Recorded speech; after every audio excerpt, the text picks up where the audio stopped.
رات کی سیاہ چادر تلے خانزادہ حویلی کے وسیع اور عریض صحن میں لگی مشعلیں غصے اور انتقام کی آگ میں اگل رہی تھیں۔ جرگے میں موجود ہر شخص کے چہرے پر تناؤ تھا اور فضا میں اتنی خاموشی تھی کہ دور کہیں گرنے والے پتے کی آواز بھی سنائی دے سکتی تھی۔ پرویز خان اپنے بیٹوں سمیت سر جھکائے زندگی کی بھیک مانگ رہا تھا جب ارسلان خانزادہ نے اپنے مخصوص شاہانہ انداز میں ٹانگ پر ٹانگ رکھی اور ہاتھ میں پکڑے سگار کا دھواں فضا میں اچھالتے ہوئے اپنی برف جیسی سرد نظریں پرویز خان کے چہرے پر گاڑ دیں۔ میں تمہارے بیٹے کا خون بخشنے کو تیار ہوں پرویز خان، لیکن بدلے میں مجھے کوئی زمین یا جائیداد نہیں چاہیے۔ ارسلان کے لہجے کی کھنک نے وہاں موجود بڑوں کے کان کھڑے کر دیے۔ اس نے ایک گہرا سانس لیا اور شفقانہ مسکراہٹ کے ساتھ وہ بات کہہ دی جس نے جرگے میں بم پھاڑ دیا تھا۔ مجھے صرف آپ کی بیوہ بہو ایک رات کے لیے اپنے بستر پر چاہیے، ہم یہ خون معاف کر دیں گے۔ یہ سنتے ہی وہاں موجود سفید داڑھیوں والے معتبرین کے ماتھوں پر پسینہ آ گیا اور پرویز خان کا چہرہ پل بھر میں سفید پڑ گیا۔ خانزادہ خاندان کی روایت میں بیوہ کی ڈولی صرف اس کے دیور کے گھر ہی اٹھتی تھی، مگر آج ارسلان نے ان کی غیرت اور روایت دونوں کو پاؤں تلے رونڈ ڈالا تھا۔ ارسلان کی آنکھوں میں چھپا کوئی گہرا مقصد تھا یا محض بربریت، یہ کوئی نہ جان سکا، مگر پرویز خان نے اپنے بیٹے کی جان بچانے کے لیے اپنی غیرت کا سودا کرنے میں دیر نہ کی اور لرزتے ہاتھوں سے اس شرمناک فیصلے پر مہر لگا دی۔ حویلی کے اندھیرے کمرے میں حورین دیوار سے کسی سہمی ہوئی پرندے کی طرح کانپ رہی تھی لگی جب اس کا دیور دلاور غصے اور بے شرمی کا لبادہ اوڑھے کمرے میں داخل ہوا۔ اس کے چہرے پر ہمدردی کا نام و نشان تک نہ تھا، بلکہ ایک عجیب سی ہوس اور مجبوری کی ملی جلی کیفیت تھی۔ سنو حورین، بابا نے فیصلہ کر لیا ہے، اپنے بھائی کی زندگی بچانے کے لیے ہمیں یہ کڑوا گھونٹ بھرنا ہی پڑے گا۔ اس نے حورین کے قریب آ کر اس کی منجمد ہوتے وجود پر ہاتھ رکھنے کی کوشش کی تو وہ پیچھے ہٹ گئی۔ دلاور نے آواز کو تھوڑا نرم کرتے ہوئے مگر زہریلے لہجے میں کہا، صرف ایک رات کی تو بات ہے، تمہیں ارسلان خانزادہ کے بستر پر جانا ہوگا، اس کے بعد میں تم سے نکاح کر لوں گا اور تمہیں اپنی عزت بنا کر رکھوں گا۔ یہ الفاظ حورین کے کانوں میں پگھلے ہوئے سیسے کی طرح اترے، اس کے پیروں تلے سے زمین نکل گئی اور آنکھوں سے آنسو کے بند ٹوٹ گئے۔ اس نے شدت غم سے نفی میں سر ہلایا، اس کی زبان تالو سے چپک گئی تھی، مگر اس کی چیختی ہوئی خاموشی صاف کہہ رہی تھی کہ وہ اس ذلت پر موت کو ترجیح دے گی، لیکن وہاں اس کی سننے والا کوئی نہ تھا۔ حورین کی ہچکیاں اور فریادیں دیواروں سے ٹکرا کر دم توڑ رہی تھیں۔ وہ بار بار اپنے دوپٹے کے پلو سے ہاتھ جوڑ کر دلاور اور اپنے سسر پرویز خان سے رحم کی بھیک مانگ رہی تھی، لیکن ان کے دلوں پر غیرت کے بجائے اپنے بیٹے کی جان بچانے کا خود غرضانہ خوف سوار تھا۔ دلاور نے اس کے بازو سے پکڑ اسے کھینچا اور گھسیٹتے ہوئے باہر کھڑی گاڑی تک لے گیا۔ حورین کے پاؤں زمین پر رگڑتے رہے، اس کی مسامت اس وحشت کے سامنے بے اثر تھی۔ اسے ایک بے جان شے کی طرح گاڑی کی پچھلی نشست پر پھینک دیا گیا اور رات کے سناٹے کو چیرتی ہوئی وہ گاڑی ارسلان خانزادہ کی فلیٹ کی طرف روانہ ہو گئی، جہاں ایک معصوم لڑکی کو اپنی ہوس یا انتقام کی بھیٹ چڑھانے کے لیے ارسلان پہلے سے موجود تھا۔ جب گاڑی فلیٹ کے سامنے رکی تو دلاور نے آخری بار اسے دھمکی آمیز نظروں سے دیکھا اور اسے زبردستی لفٹ تک لے جا کر ارسلان کے آدمیوں کے حوالے کر دیا، جو اسے اس شخص کی دہلیز تک لے آئے جس نے ایک رات کی قیمت پر ایک خاندان کی غیرت کو خرید لیا تھا۔ ارسلان خانزادہ حویلی کے بیرونی گیٹ کے پاس اپنی کالی چمچماتی گاڑی کے ساتھ ٹیک لگائے کھڑا تھا۔ جیسے ہی دلاور حورین کو اس کے حوالے کر کے پیچھے ہٹا، ارسلان نے ایک سرد اور فاتحانہ نگاہ اس کی بے بسی پر ڈالی۔ اس نے گاڑی کی پچھلی نشست کا دروازہ کھولا اور حورین کو اندر بیٹھنے کا اشارہ کیا۔ حورین نے خود کو ایک بڑی سی کالی چادر میں اس طرح لپیٹ رکھا تھا جیسے وہ اس کپڑے کے پیچھے اپنی روح کو چھپانے کی کوشش کر رہی ہو۔ وہ کانپتے ہوئے قدموں سے گاڑی میں جا بیٹھی اور سیٹ کے ایک کونے میں سمٹ کر خود کو جتنا ہو سکے چھوٹا کر لیا۔ گاڑی جیسے ہی سڑک پر دوڑی، حورین کی سسکیوں کی آواز خاموش ماحول میں گونجنے لگی۔ وہ خوف سے بے حال تھی کہ اب اس کے ساتھ کیا ہوگا۔ اس کی مسلسل سسکیوں پر ارسلان نے ریویو ویئر مرر سے اسے دیکھا، اس کی آنکھیں جذبات سے آ رہی تھیں۔ اس نے بھاری اور روبدار آواز میں صرف ایک لفظ کہا، خاموش۔ ارسلان کے اس ایک لفظ کی گونج اتنی طاقتور تھی کہ حورین کا دم جیسے سینے میں ہی اٹک گیا تھا۔ اس نے ڈر کے مارے اپنے لب دانتوں تلے دبا لیا اور مزید سہم کر کھڑکی سے باہر دیکھنے لگی، جہاں اندھیرا اس کے مستقبل کی طرح گہرا ہوتا جا رہا تھا۔ ارسلان نے فلیٹ کا بھاری دروازہ کھولا تو حورین کو لگا جیسے وہ اپنی موت کی کوٹھڑی میں قدم رکھ رہی ہو۔ اس کا سر جھکا ہوا تھا اور چادر کے اندر اس کے ہاتھ شدت خوف سے ایک دوسرے میں پیوست تھے۔ مگر جیسے ہی اس نے قدم اندر رکھا، سامنے کا منظر دیکھ کر اس کی ساکت ہوتی سانسیں الجھ گئیں۔ کمرے کے وسط میں صوفے پر سفید لباس اور عمامہ پہنے ایک بزرگ مولوی صاحب تشریف فرما تھے، جن کے دونوں اطراف دو سنجیدہ صورت مرد بطور گواہ بیٹھے تھے، جن کے سامنے میز پر نکاح کا رجسٹر کھلا ہوا تھا۔ حرین نے حیرت اور بے یقینی سے سر اٹھا کر ارسلان کی طرف دیکھا، جس کے چہرے پر اب بھی وہی سنگلاخ تاثرات تھے، مگر اس کی آنکھوں میں ایک عجیب سی فاتحانہ چمک تھی۔ ارسلان نے حرین کی طرف دیکھے بغیر نہایت ہی ٹھہرے ہوئے لہجے میں مولوی صاحب سے مخاطب ہو کر کہا کہ شروع کیجیے مولوی صاحب، گواہ بھی موجود ہے اور دلہن بھی آ چکی ہے۔ حرین کے کانوں میں جیسے سائیں سائیں ہونے لگی۔ وہ جس بستر اور جس ایک رات کی ذلت کے خوف سے مر رہی تھی، ارسلان خان زادہ نے اسے پل بھر میں ایک یکسر مختلف اور ناقابل یقین موڑ پر لا کھڑا کیا تھا۔ حرین کے پیروں تلے سے زمین نکل گئی۔ اسے لگا جیسے یہ کوئی نیا جالب یا کوئی اور بھیانک مذاق ہے۔ اس نے وحشت زدہ ہو کر تیزی سے نفی میں سر ہلایا اور پیچھے ہٹنے کی کوشش کی۔ اس کی زبان سے آواز نہیں نکل رہی تھی، مگر اس کی آنکھیں التجا کر رہی تھی کہ اسے اس نئی مصیبت میں نہ ڈالا جائے۔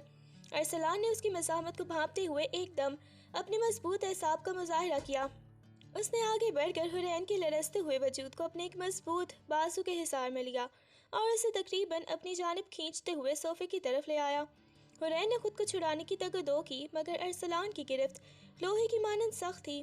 اس نے حرین کو اپنے ساتھ لگائے رکھا، جس سے وہ اس کے وجود کی تپش اور مضبوطی کو محسوس کر کے مزید ساکت ہو گئی۔ ارسلان نے دوسرے ہاتھ سے میز پر رکھا قلم اٹھایا اور حرین کے لرزتے ہوئے ہاتھ کو اپنی گرفت میں لے کر زبردستی اسے نکاح نامے کے کاغذ پر رکھا۔ دستخط کرو، اس نے حرین کے کان کے پاس نہایت ہی دھیمی مگر حتمی آواز میں کہا۔ حرین کی آنکھوں سے آنسو ٹوٹ کر کاغذ پر گرے، مگر ارسلان نے اس کے ہاتھ پر اپنا دباؤ برقرار رکھتے ہوئے اس سے سائن کروا لیے۔ مولوی صاحب نے جیسے ہی ایجاب و قبول کا مرحلہ مکمل کیا، حرین کو لگا جیسے اس کی زندگی کی ڈور اب ہمیشہ کے لیے اس شخص کے ہاتھ میں تھما دی گئی ہے جو اسے ایک رات کے لیے مانگ کر لایا تھا۔ نکاح کے بعد جب مولوی صاحب اور گواہان رخصت ہو گئے تو پورے فلیٹ پر ایک بوجھل خاموشی چھا گئی۔ حرین ابھی تک اسی جگہ صوفے پر پتھر کی مورت بنی بیٹھی تھی۔ اس کا وجود صدمے اور خوف سے منجمد ہو چکا تھا۔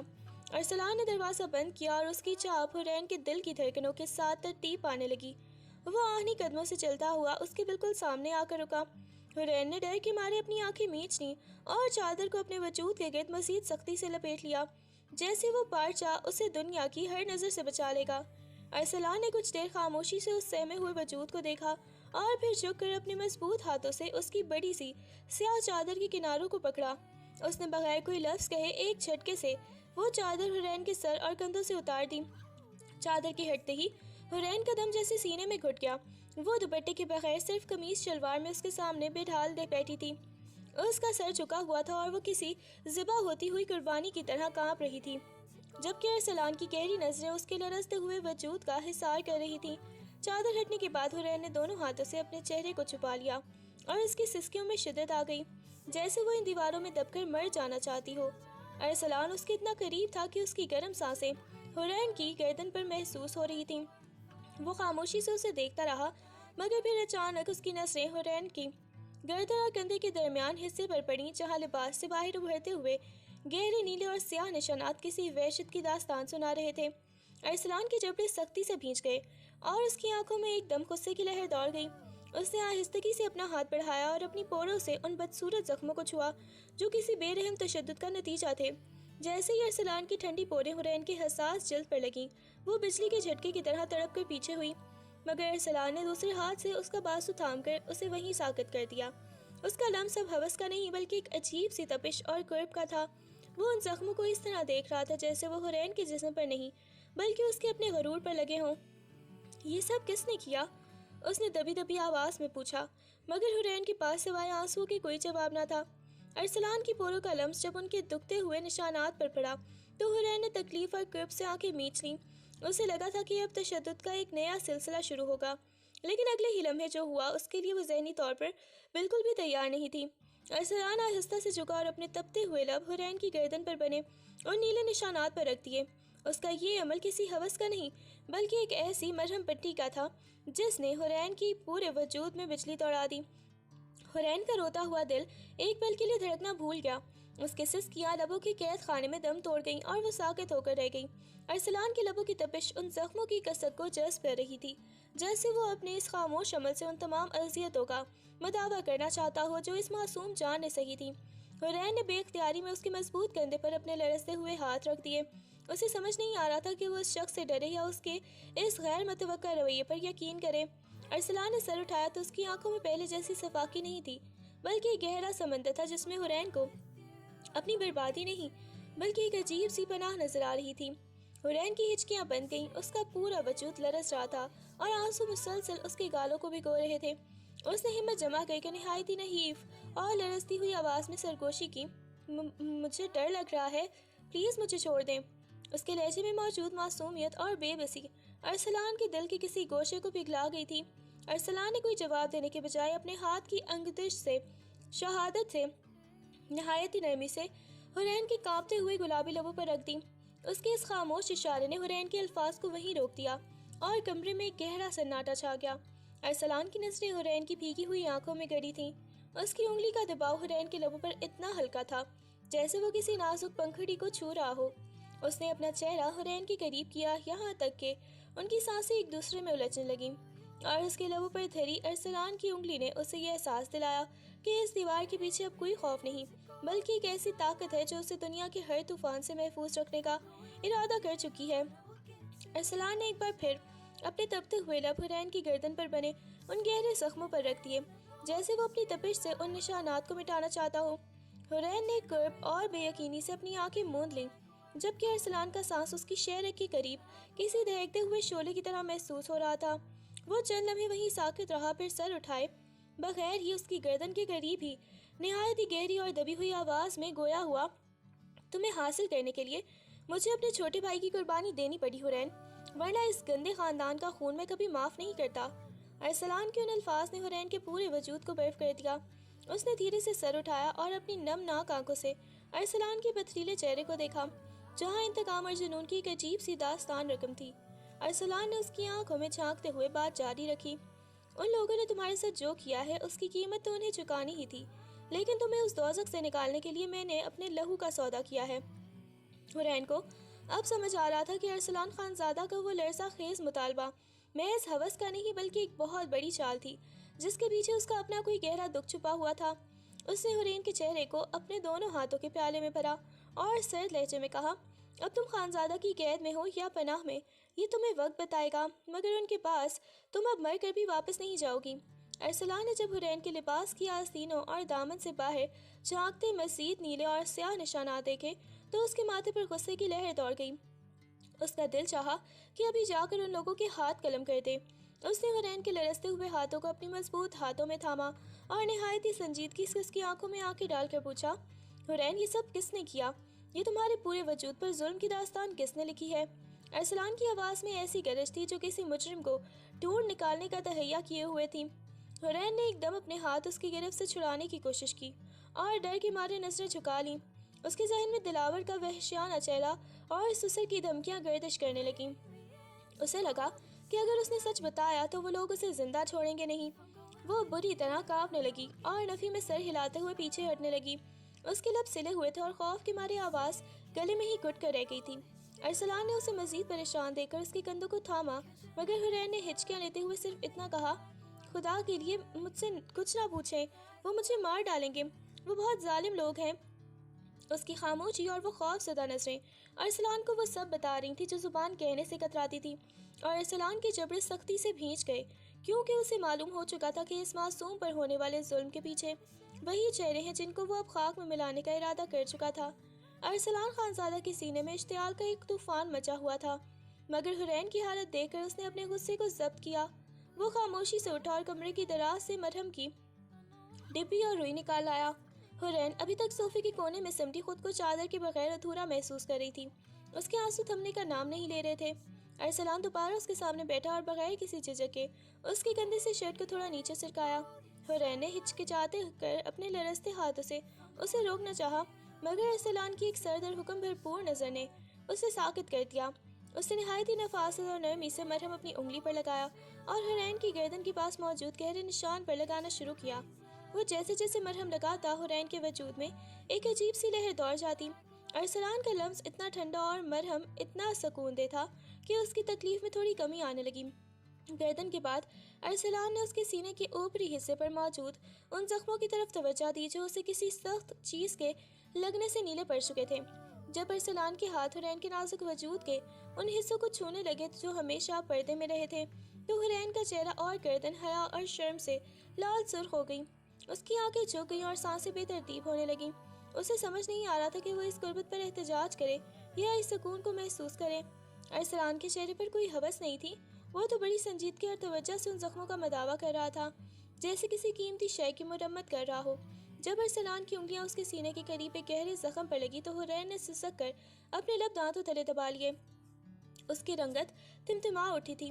ارسلان نے ایک لمحے کے لیے رک کر اسے دیکھا اور پھر مزید نرمی سے مرہم لگا کر اس کا لباس درست کر دیا، مگر حرین کے وجود پر چھائی وہ سرخی اب بھی اس کے جذبات کی عکاسی کر رہی تھی۔ ارسلان کی انگلیاں حرین کے وجود پر نہایت ہی احتیاط سے حرکت کر رہی تھی، لیکن جیسے ہی اس نے مرہم لگانے کے لیے اپنا ہاتھ ایک ایسی حساس جگہ کی طرف بڑھایا جہاں زخم کی گہرائی زیادہ تھی تو حرین کی حیا کا نازک ترین حصہ تھا۔ حرین کا پورا وجود بجلی کی کوندے کی طرح تڑپ اٹھا۔ اس سے پہلے کہ ارسلان کی پوری وہاں مس ہوتی، حرین نے ایک دم اپنے دونوں ہاتھوں سے ارسلان کی کلائی کو اتنی سختی سے دبوچ دیا کہ اس کے ناخن ارسلان کی مضبوط جلد میں گڑنے لگے۔ اس کی سانسیں اس قدر تیز ہو گئی تھی کہ سینہ تیزی سے اتار چڑھاؤ کا شکار ہونے لگا اور آنکھوں میں التجا اور وحشت کی ایک نئی لہر امڈ آئی۔ اس نے شدت جذبات اور شرم سے اپنی آنکھیں میچ رکھی تھیں، مگر اس کی گرفت ارسلان کے ہاتھ پر اتنی مضبوط تھی جیسے وہ اسے اپنی حرمت کی آخری حد عبور کرنے سے روک رہی ہو۔ ارسلان کا ہاتھ وہیں فضا میں ساکت ہو گیا۔ اس نے اپنی کلائی پر حرین کے لرزتے مگر مضبوط ہاتھوں کا دباؤ محسوس کیا تو اس کے چہرے کے تاثرات میں ایک عجیب سی نرمی آ گئی۔ اس نے دیکھا کہ حرین کا چہرہ اب صرف سرخ نہیں تھا بلکہ اس پر قرب اور شدید گھبراہٹ کے بادل چھائے ہوئے تھے۔ کمرے میں موجود بھاری خاموشی صرف حرین کی تیز ہوتی سانسوں سے ٹوٹ رہی تھی۔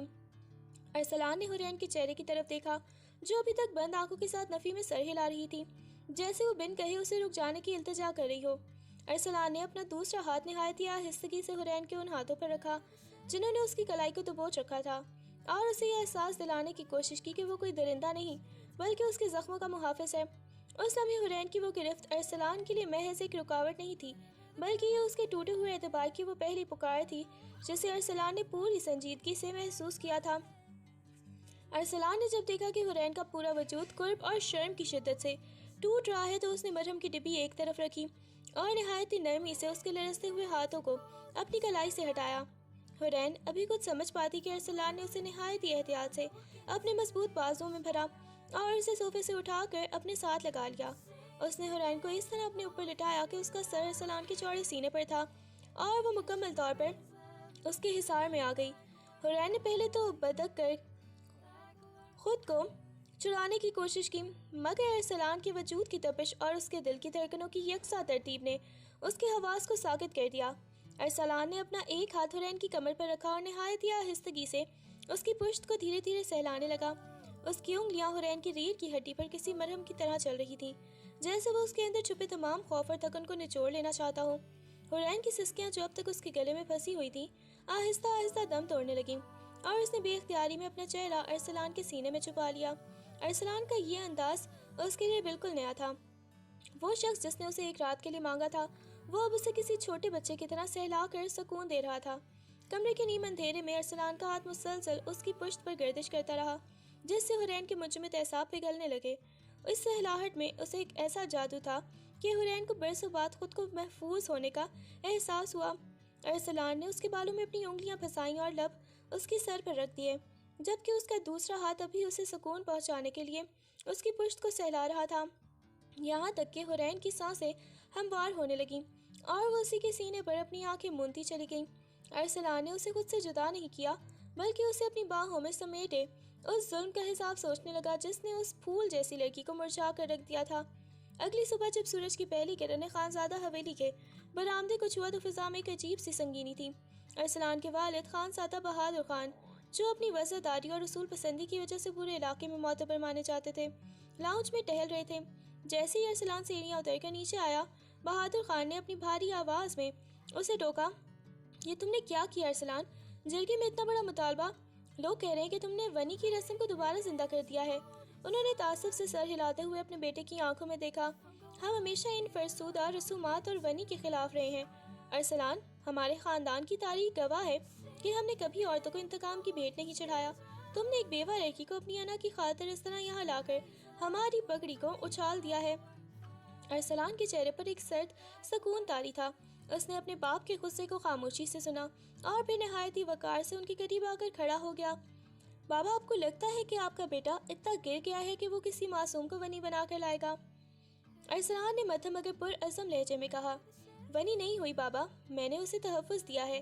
میں اپنے بھائی کے خون کا بدلہ ضرور لوں گا، آپ ٹینشن مت لیں، لیکن اس کا طریقہ وہ نہیں جو دنیا سمجھ رہی ہے۔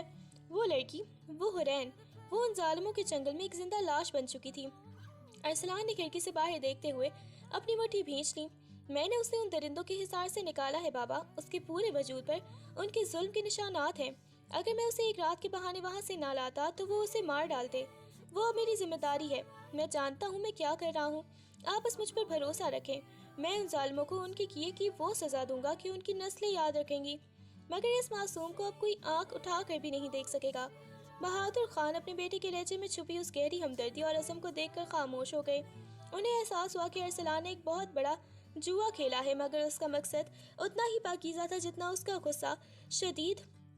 ارسلان کی والدہ بیگم زبیدہ بہاری دل کے ساتھ سیڑھیاں چڑھ کر ارسلان کی مخصوص اپارٹمنٹ والے حصے کی طرف بڑھ گئیں۔ ان کے ذہن میں ہزاروں سوالات اور ایک مخلص ماں کا اضطراب تھا، مگر جیسے ہی انہوں نے کمرے کا دروازہ آہستگی سے کھولا، سامنے کا منظر دیکھ کر ان کی ممتا تڑپ اٹھی۔ نیم اندھیرے کمرے میں بستر کے ایک کونے میں سمٹی ہوئی حورین سوئی ہوئی تھی، مگر اس کی نیند میں بھی وہ سکون نہیں تھا جو ایک نوجوان لڑکی کے چہرے پر ہونا چاہیے۔ اس کے چہرے پر آنسوؤں کے خشک نشانات تھے اور وہ خواب میں بھی شاید کسی خوف سے لڑ رہی تھی، کیونکہ اس کے ہاتھ اب بھی چادر کو سختی سے تھامے ہوئے تھے۔ بیگم زبیدہ دبے قدموں بستر کے قریب پہنچی اور بیڈ کے کنارے پر بیٹھ گئیں۔ انہوں نے دیکھا کہ اس معصوم لڑکی کا چہرہ زرد پڑ چکا تھا، جیسے برسوں سے اسے دھوپ اور خوش نصیبی نہ ہوئی ہو۔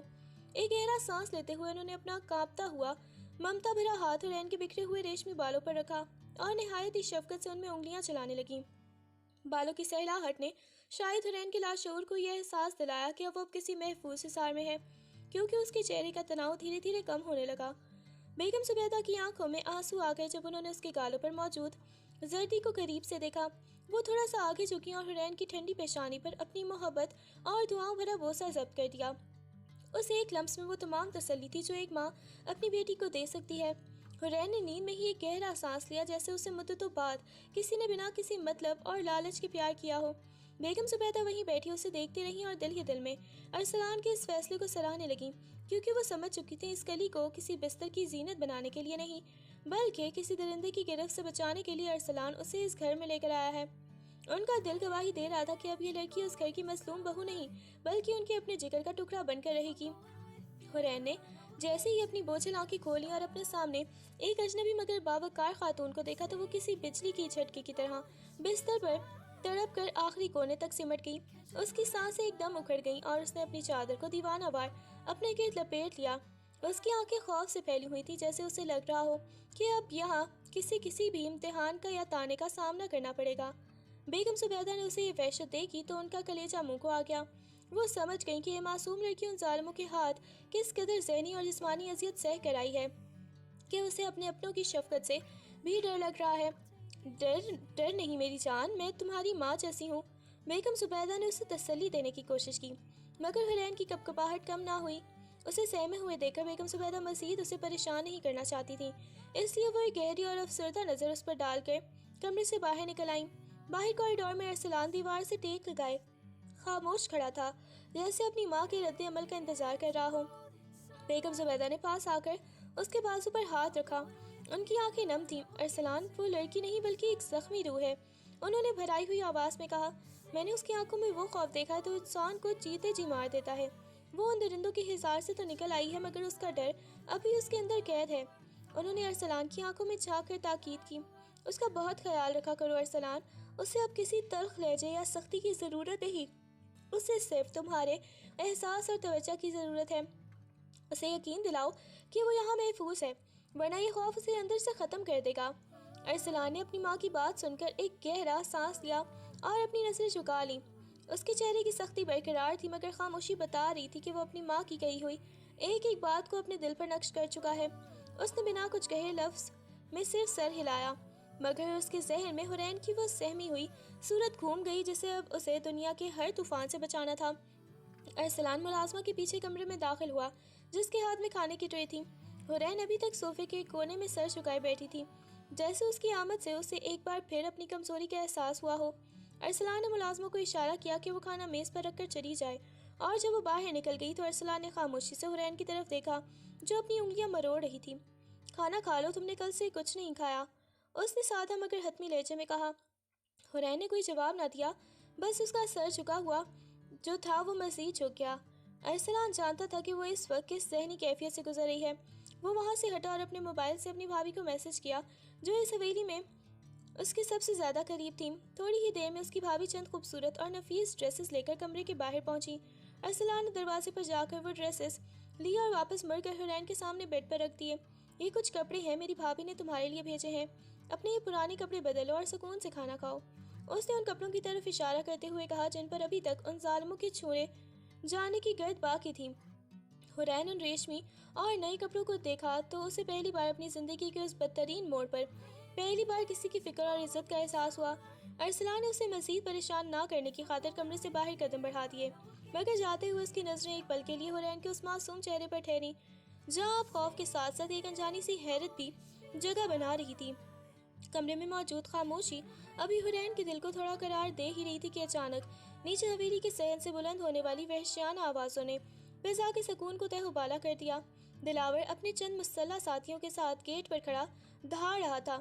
ارسلان خانزادہ، باہر نکل بزدل انسان، تجھے وہ لڑکی ایک رات کے لیے دی تھی، تو نے نکاح کر کے ہماری پیٹھ میں چھرا کھوپا ہے، باہر آ، آج میں تجھے کتے کی موت ماروں گا۔ اس کی آواز میں وہی درندگی تھی جس نے حرین کی روح کو زخموں سے چنی کیا تھا۔ دلاور کی آواز حرین کے کانوں میں پڑتے ہی اس پر ایک لرزہ طاری ہو گیا۔ ماضی کے تمام خوفناک مناظر کسی فلم کی طرح اس کی آنکھوں کے سامنے گھوم گئے۔ وہ تڑپ کر بستر سے اتری اور دیوانہ وار بھاگ کر ارسلان کے پاس پہنچی۔ اس نے بنا سوچے سمجھے خود کو ارسلان کے چوڑے سینے میں چھپا لیا اور اس کی قمیص کو اپنے دونوں ہاتھوں سے اتنی سختی سے جکڑ لیا جیسے کوئی ڈوبتا ہوا تنکے کا سہارا لیتا ہے۔ خدا کے لیے ارسلان، مجھے ان کے حوالے مت کرنا، وہ مجھے مار ڈالیں گے، وہ ہچکیاں لیتے ہوئے ارسلان کے سینے سے لگ کر رو رہی تھی اور نفی میں سر ہلا رہی تھی۔ مجھے نہیں جانا وہاں، میں مر جاؤں گی، پھر ان کے پاس واپس نہیں جاؤں گی۔ حرین کی کپکپاہٹ ارسلان کے وجود میں محسوس کر سکتا تھا۔ اس کی آنکھوں میں خون اتر آیا اور جبڑے سختی سے بھینچ گئے۔ اس نے ایک ہاتھ حرین کے سر پر رکھا اور اسے اپنے حصار میں مزید پناہ دیتے ہوئے باہر کی طرف دیکھا جہاں دلاور اپنی موت کو آواز دے رہا تھا۔ ارسلان کا لمس اس وقت حرین کے لیے وہ واحد ڈھال تھا جو اسے اس درندے سے بچا سکتا تھا۔ اس نے دبی ہوئی مگر خطرناک آواز میں سرگوشی کی، خاموش حرین، اب کوئی تجھے چھو بھی نہیں سکے گا، یہ میرا وعدہ ہے۔ ارسلان نے حرین کو نرمی سے خود سے الگ کیا اور اس کے دونوں شانوں کو تھام کر اس کی آنکھوں میں آنکھیں ڈال کر دیکھا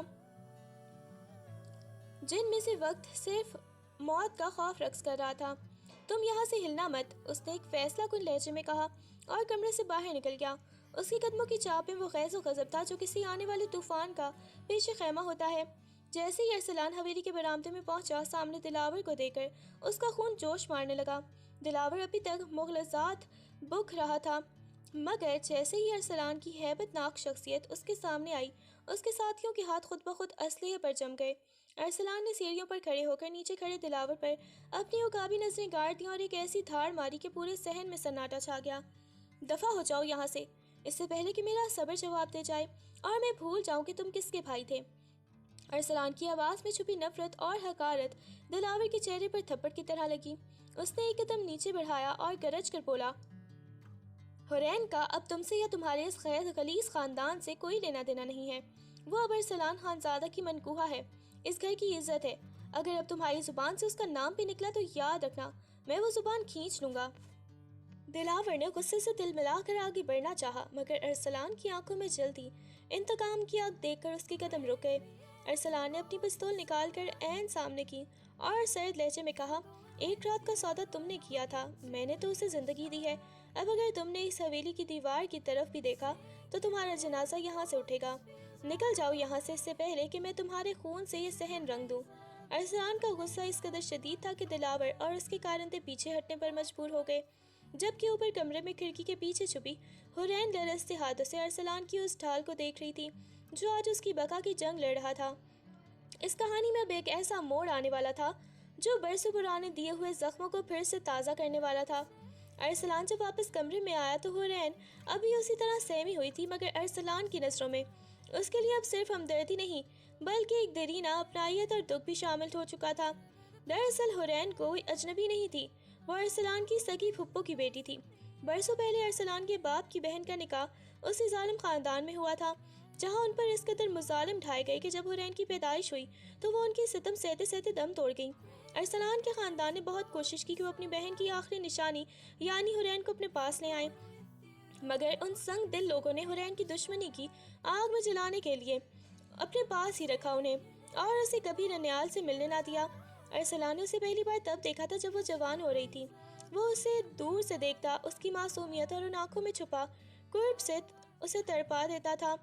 اسے اس معصوم کلی سے محبت ہو گئی تھی، مگر وہ مجبور تھا کیونکہ حورین کا نکاح اس کے چچا کے بیٹے سے کر دیا گیا تھا۔ ارسلان نے اپنا دل مسل کر صبر کر لیا، لیکن قدرت کا کرنا ایسا ہوا کہ حورین کا شوہر ایک حادثے میں مارا گیا اور وہ چھوٹی سی عمر میں ہی بیوہ ہو گئی۔ بیوہ ہونے کے بعد حورین پر ظلم کے پہاڑ ٹوٹ پڑے۔ اس کا دیور اور دلاور اور باقی سسرالی اسے منحوس کہتے اور اس کے پورے وجود کو اپنے تشدد کا نشانہ بناتے تھے۔ ارسلان یہ سب دیکھتا تھا، اس کا خون کھولتا تھا جب وہ اسے اپنی نیلی پڑی ہوئی گردن اور لرزتے ہاتھوں کے ساتھ دیکھتا۔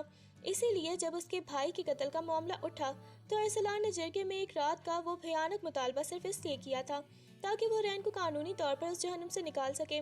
وہ جانتا تھا کہ وہ لوگ اسے کبھی عزت سے نہیں دیں گے، اس لیے اسے ایک کڑوا گھونٹ بھرنا ہی پڑا۔ اب جب وہ حورین کے سامنے کھڑا تھا تو اس کے ذہن میں اپنی پھپھو کا وہ ادھورا چہرہ اور حورین پر ہونے والے برسوں کے ظلم گردش کر رہے تھے۔ اس نے حورین کے قریب آ کر نہایت ہی دھیمی آواز میں کہا، تمہیں لگتا ہے کہ میں تمہیں ایک رات کے لیے لایا ہوں؟ حورین، تم اس خون کا حصہ ہو جو میری رگوں میں دوڑ رہا ہے۔ تم میری پھپھو کی نشانی ہو جنہیں ان ظالموں نے کھا لیا۔ میں تمہیں برسوں سے ان کی قید میں سسکتے دیکھ رہا تھا۔ میں تمہیں ان کے رحم و کرم پر کیسے چھوڑ سکتا تھا؟ تمہارا نکاح ہوا، تم بیوہ ہوئی، تم پر ستم ہوئے۔ ارسلان خانزادہ کی نظر تمہارے ایک ایک آنسو پر تھی۔ اب تم اس گھر میں ونی بن کر نہیں بلکہ اس گھر کی اصل وارث اور میری محبت بن کر آئی ہو۔ حورین نے حیرت سے اپنی بڑی بڑی آنکھیں اٹھا کر اسے دیکھا۔ اسے یقین نہیں آ رہا تھا کہ جس شخص کو وہ اپنی بربادی کا سبب سمجھ رہی تھی وہ تو برسوں سے اس کی پناہ گاہ بننے کے خواب دیکھ رہا تھا۔ اس کے ننیال کا یہ انکشاف اس کے لیے کسی معجزے سے کم نہ تھا، مگر اس کے دل میں اب یہ سوال تھا کہ کیا واقعی وہ اتنی محبت اور عزت کی حقدار ہے؟ نکاح کے اس ہنگامہ خیز موڑ کے بعد 2-3 دن ایسے گزرے کہ حورین کو پورے گھر میں ارسلان کہیں نظر نہیں آیا۔ اسے بتایا گیا کہ وہ کسی ضروری کام سے شہر سے باہر گیا ہے، مگر حورین کے لاشعور میں ارسلان کا وہ آخری جملہ کہ تم میری پھپھو کی نشانی ہو کسی گہرے زہر کی طرح پھنس گیا تھا۔ ان 3 دنوں میں حویلی کا نقشہ ہی بدل گیا تھا۔ وہ گھر جسے وہ دشمن کا ٹھکانہ سمجھ رہی تھی اسے اپنی ماں کی مہک دینے لگا تھا۔ ارسلان کے بابا یعنی حورین کے سگے ماموں بہادر خان صاحب اب گھنٹوں حورین کے پاس بیٹھتے۔ وہ جب بھی کمرے میں آتے ان کی آنکھیں اپنی بہن کی یاد میں بھر آتی۔ وہ حورین کے سر پر ہاتھ رکھتے تو اسے لگتا جیسے برسوں کی یتیمی ختم ہو گئی ہو۔ تمہاری آنکھیں بالکل تمہاری ماں جیسی ہیں حورین، ماموں نے اس کے پاس بیٹھتے ہوئے نہایت ہی شفقت سے کہا۔ ہم نے تمہیں ان درندوں سے چھڑانے کی بہت کوشش کی، مگر وہ لوگ دشمنی میں اتنے اندھے تھے کہ انہوں نے ہماری بہن کی آخری نشانی کو بھی ہم سے دور رکھا۔ ارسلان نے جو راستہ چنا وہ کٹھن ضرور تھا، مگر اس کے سوا تمہیں اس دوزخ سے نکالنے کا کوئی اور راستہ نہیں تھا۔ ماموں اسے اپنی بہن کے بچپن کے قصے سناتے اور اسے بتاتے کہ وہ کتنی لاڈلی تھی۔ حورین جو اب تک صرف تشدد اور طعنے سنتی آئی تھی، ان میٹھی باتوں سے اس کے اندر کا زخم بھرنے لگا تھا۔ اسے یہ دیکھ کر حیرت ہوتی کہ اس گھر کا ہر فرد، بیگم زبیدہ، اس کی بھابھی اور یہاں تک کہ ملازم بھی اسے کسی شہزادی کی طرح پرو رہے تھے، مگر ان سب کے لیے درمیان اس کی نظریں لاشعوری طور پر دروازے کی طرف اٹھ جاتی۔ وہ سوچتی کہ ارسلان کہاں ہے، وہ شخص جس نے اسے اس تاریکی سے نکالا، جس نے اسے اپنا نام دیا اور جس نے اس کے زخموں پر اپنے لب رکھے تھے۔ وہ اچانک اسے ان سب کی محبت کے درمیان تنہا چھوڑ کر کہاں چلا گیا؟ اسے ارسلان کی وہ سنجیدہ آواز اور اس کا مضبوط لمس یاد آنے لگا تھا۔ حورین کو محسوس ہو رہا تھا کہ جیسے جیسے اس کا خوف ختم ہو رہا ہے، اس کے دل میں ارسلان خانزادہ کے لیے ایک عجیب سی بے چینی اور انتظار جگہ بنا رہا ہے۔ 3 دن کی طویل اور پراسرار خاموشی کے بعد جب رات کا پچھلا پہر تھا اور پوری حویلی گہری نیند کی آغوش میں تھی، ارسلان خانزادہ نے خاموشی سے اپنے کمرے کی طرف قدم رکھا۔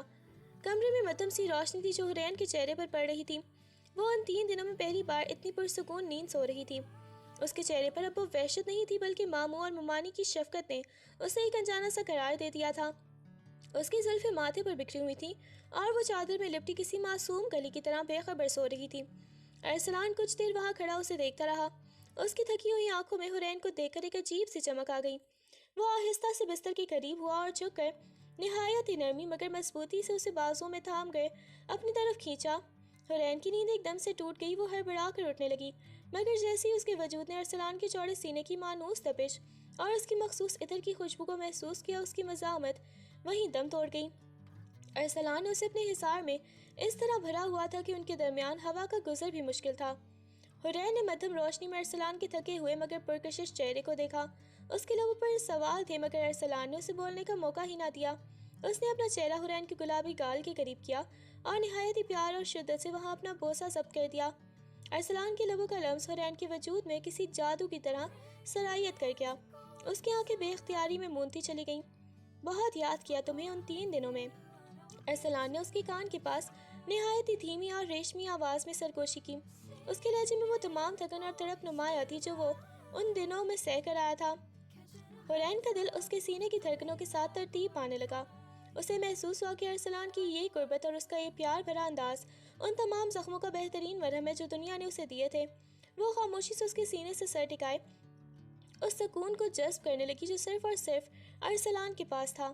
حرین نے اپنی بند آنکھیں کھولیں اور ارسلان کے سینے پر ہاتھ رکھتے ہوئے نہایت ہی نحیف آواز میں اعتراف کیا، مجھے آپ کی بہت یاد آ رہی تھی۔ اس کے لہجے میں وہ تمام اداسی اور تنہائی چھپی تھی جو ان 3 دنوں میں اس نے محسوس کی تھی۔ ارسلان نے جب یہ سنا تو اس کے حصار کی گرفت مزید مضبوط ہو گئی۔ اسے اندازہ ہوا کہ اب حرین کا دل بھی اس کی جانب راغب ہو رہا ہے اور وہ اس کے وجود میں اپنی پناہ تلاش کر چکی ہے۔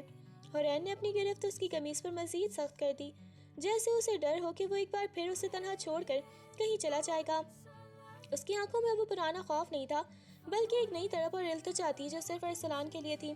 اس نے اپنی بھیگی ہوئی پلکیں اٹھا کر ارسلان کی گہری آنکھوں میں جھانکا اور نہایت ہی معصومیت سے سرگوشی کی، مجھے آپ کا پیار چاہیے ارسلان، مجھے کبھی خوف سے اور خود سے دور مت کیجیے گا۔ مجھے اب آپ کے سوا کسی پر اعتبار نہیں ہے، پلیز مجھے کبھی چھوڑنا نہیں، میں اب مر کر بھی ان لوگوں کے پاس واپس نہیں جانا چاہتی۔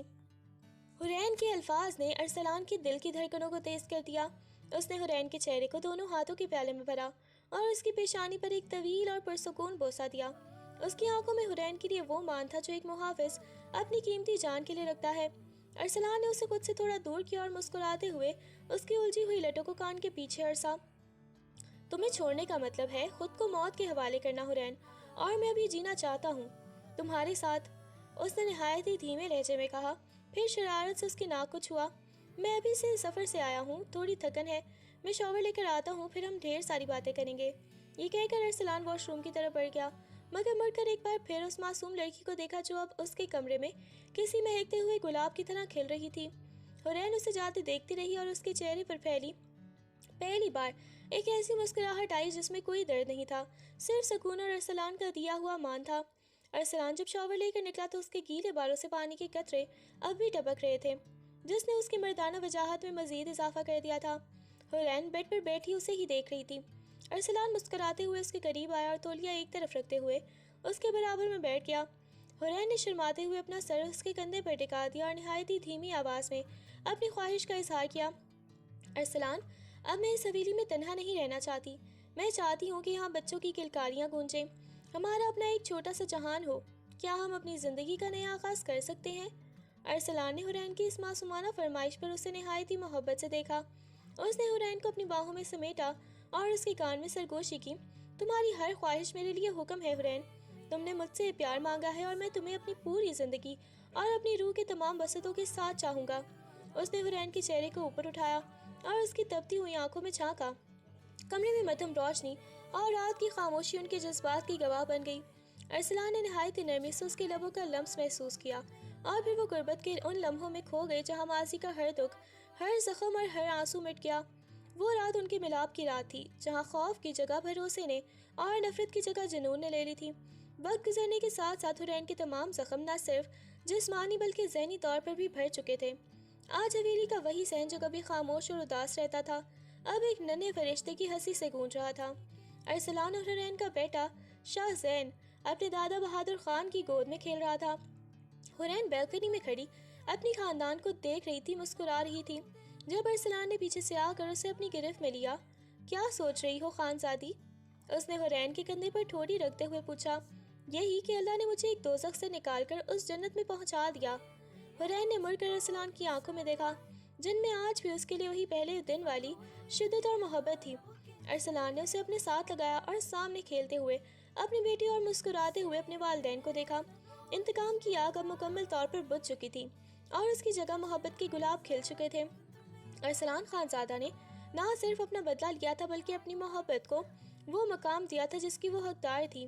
دونوں ایک دوسرے کے ہاتھ تھامے اب ایک ایسی زندگی کے سمت گامزن تھے جہاں صرف خوشیاں، سکون اور کبھی نہ